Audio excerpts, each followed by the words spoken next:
વલસાડ બેઠકના ભાજપના ઉમેદવાર ધવલ પટેલ પણ પરેશાન છે, કારણ કે એક બાદ એક તેમના વિરોધમાં ક્યાંક લેટર લખાય છે, ક્યાંક તેમના વિરોધમાં ગીત પણ વાયરલ કરવામાં આવે છે। તેવામાં આજે વધુ એક લેટર બોમ્બ સામે આવ્યો છે અને આ વખતનો જે લેટર છે તે પ્રદેશ ભાજપ પ્રમુખને સંબોધીને લખવામાં આવ્યો છે।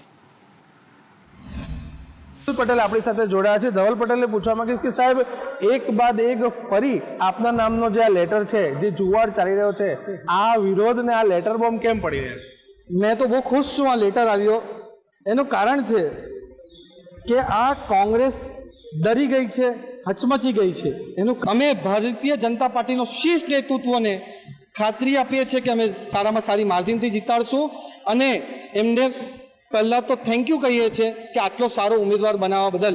એ દરેક ગામડાઓમાં વલસાડ લોકસભામાં લાગ્યું છે, એટલે જે દુષ્પ્રચાર ચાલતો હતો એ અહીંયાના વલસાડના લોકસભાના લોકોએ એનો મુંહતોડ જવાબ આપ્યો છે। આ ખાલી ફક્ત ને ફક્ત કોંગ્રેસ ડરી ગઈ છે, જે અમને સમર્થન મળી રહ્યું છે એના કારણે જ એ લોકો લેટર વાયરલ કરી રહ્યા છે, તાકી એ લોકોને એવું છે કે ભારતીય જનતા પાર્ટી પ્રેશરમાં આવીને ઉમેદવાર બદલી દેશે। પણ આ ભારતીય જનતા પાર્ટી છે, અમારા CR પાટીલ સાહેબ છે અને મોદી સાહેબ છે, એ પૂરેપૂરી રીતે મક્કમ છે અને એમને વિશ્વાસ છે કે વલસાડ લોકસભા સીટ અમે 5 લાખની માર્જિન સાથે જીતવાના છે। જાવેદ ખાન, સંદેશ ન્યૂઝ, વલસાડ।